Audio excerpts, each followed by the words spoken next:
Assassin's एक ऐसा नाम जो हॉलीवुड और वीडियो गेम्स की दुनिया में बहुत मशहूर है, जिसका कैरेक्टर छुपकर वार करने में माहिर होता है। वो बड़ी आसानी से अपने दुश्मनों के इलाकों में घुसकर उनका सफाया कर देता है। असासिन्स का मुस्लिम तारीख से क्या ताल्लुक था, वो मुस्लिम बादशाहों पर हमला क्यों करते थे और उनका क्या मकसद था? क्या ये सिर्फ वीडियो गेम्स और फिल्मों तक ही महदूद है या फिर ये सब कुछ तारीख में पहले कभी हो चुका है? आज हम हशासिन्स या असासिन्स की मुकम्मल तारीख को जानेंगे। हशासिन तारीख की एक ऐसी ग्रोह है जिन्होंने बहुत सारे लोगों को कत्ल किया था। उन कातिलीन को न दौलत की ख्वाहिश थी न हुकूमत की, उन्हें तो वो जन्नत की ख्वाहिश थी जो हसन बिन सबा ने उनके लिए बनाई थी। तारीख में ज़मीन पर बनाए जाने वाली दो जन्नतों का जिक्र मिलता है। एक जन्नत खुदाई का दावा करने वाला शद्दाद ने बनाई थी, जिसे बाग इरम कहा जाता है, और दूसरी जन्नत 11वीं सदी में हसन बिन सबा ने बनाई थी। वही हसन बिन सबा जिसने 35 साल के दौरे हुकूमत में कभी भी अपने किले से बाहर कदम नहीं रखा था। वो किरदार जो अपने चंद साथियों के साथ था, मगर वक्त के बादशाह भी उसे गिरफ्तार करने से डरते थे, और जो बादशाह भी उसके खिलाफ कार्रवाई की कोशिश करता उसे बेदर्दी से कत्ल कर दिया जाता। हसन बिन सबा की पैदाइश 1050 ईस्वी में ईरान के शहर तूस में हुई। हसन बचपन से ही बेहतरीन किरदार और साजिशी दिमाग का मालिक था। अपनी कम उम्री में ही उसने दुनिया के बहुत बड़े हिस्से का दौरा किया था। इसके बाद वो सन 1091 में ईरान के शहर कज़वीन पहुंचा और अपना हुलिया बदलकर एक नेक बुजुर्ग की तरह रहने लगा। वो इस्माइली फ़िरके से ताल्लुक़ रखता था, जो शियों की एक शाख थी, लेकिन एक ज़माने तक वो खुद को सुन्नी मुस्लिम ही जाहिर करता रहा। भोले भाले लोग उसके फ़लसफ़ियाना बातों में आकर उसके मुरीद बन जाते थे। उसके आंखों में ऐसी कशिश थी और बातों में ऐसा जादू था कि कोई भी एक बार जब उससे मुलाकात कर लेता तो उसका दीवाना हो जाता। उसने ईरान में बहुत सारे मुरीद बनाए। सन 1090 में हसन ने अलबर्स की ज़मीन पर अलमौत नामी किले पर कब्ज़ा कर लिया। बाद में कई दूसरे किले भी उसके कब्ज़े में आ गए। उसने अलमौत के किले को अपना मरकज़ बनाया और इसी किले में रहा करता था। किला अलमौत एक ऐसे पहाड़ पर वाक़ था जिसकी शक्ल घुटनों के बल बैठे हुए ऊंट की मानिंद थी। किला पहाड़ की ऊंची चोटी पर था और किला तक पहुंचने का सिर्फ एक तंग रास्ता था। बहुत कम वक्त में उसके मुरीदों की तादाद हज़ारों में हो गई और इस तरह उसने एक छोटी सी फौज बना ली। लेकिन हसन जानता था कि इस छोटी सी फौज के ज़रिया वो अब्बासियों और सल्जूकियों के अजीम लश्कर को शिकस्त नहीं दे सकता। लिहाजा उसने मैदान जंग में लड़ने के बजाय खुफिया लड़ाई लड़ने की तकनीक अपनाई।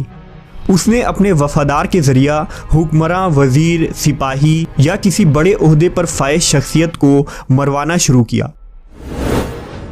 हसन बिन सबा ने एक ख़ास तरीके से एक नशा आवर रस को तैयार किया था जिसे हशीश कहा जाता था।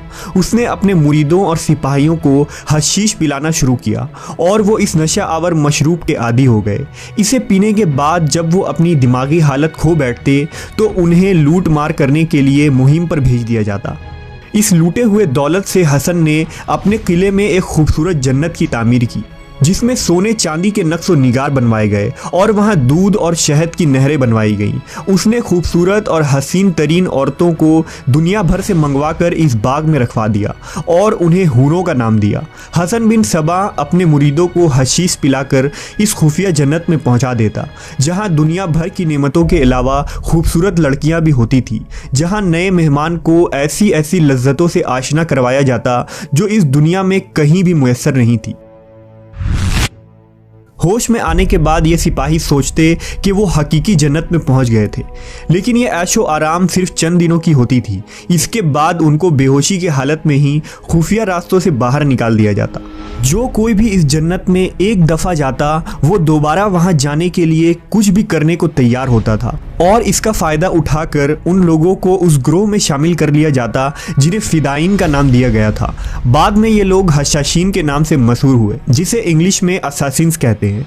हसन बिन सबा जब किसी को कत्ल करवाना चाहता तो वो इन हशाशीन में से किसी एक को बुलाता और उससे वादा करता कि अगर वो फुला शख्स को कत्ल करेगा तो उसे दोबारा उस जन्नत में ले जाया जाएगा। नेज़ उसे ये भी यकीन दिलाया जाता कि अगर वो इस दौरान मारा भी गया तो आखिरत में उसे हमेशा के लिए जन्नत मिलेगी। बस इसी जन्नत का लालच देकर हसन बिन सबा एक ऐसी खूनखार फौज तैयार करने में कामयाब हो गया जिसे मौत जिंदगी से ज्यादा अजीज होती थी।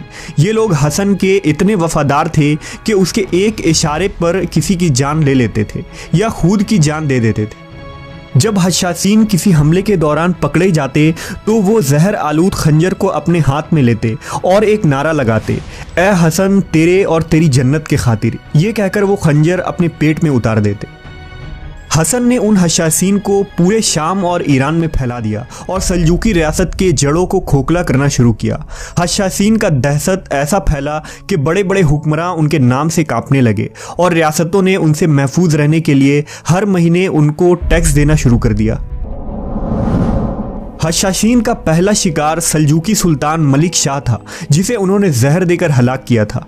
इसके बाद सुल्तान अलप अरसलान का वजीर निज़ामुल मुल्क तूसी को भी खंजर से हशाशीन ने ही कत्ल किया था। कहते हैं कि हशाशीन ने सुल्तान सलाउद्दीन अयूबी पर भी कई कातिलाना हमले किए थे, लेकिन सुल्तान इन हमलों से सलामत रहे। जब सल्जूकी रियासत के तख्त पर सुल्तान संजर बैठे और आप नए सुल्तान बने तो उन्होंने 1192 में हशाशीन के खिलाफ एक हमले का इरादा किया, जिसके लिए उन्होंने एक बड़ा लश्कर तैयार किया और उनके किला अलमौत की तरफ चल पड़े।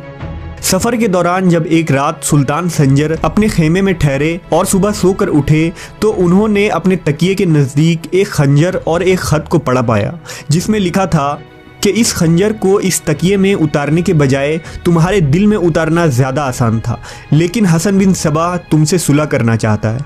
सुल्तान संजर समझ गए कि उनकी फ़ौज में हशाशीन फ़िदाई मौजूद है, लिहाजा मजबूरन सुल्तान को हसन से सुलह करना पड़ा। तारीखी शवाहिद के मुताबिक चंगेज़ खान के पोते मंगू खान को कत्ल करने के लिए भी हशाशीन को भेजा गया था, लेकिन वो पकड़ा गया। मंगू खान को बहुत गुस्सा आया और उसने अपने छोटे भाई हलाकू खान को उन पर हमला करने के लिए भेजा। हलाकू खान ने इस किले पर हमला करके उसकी ईंट से ईंट बजा दी।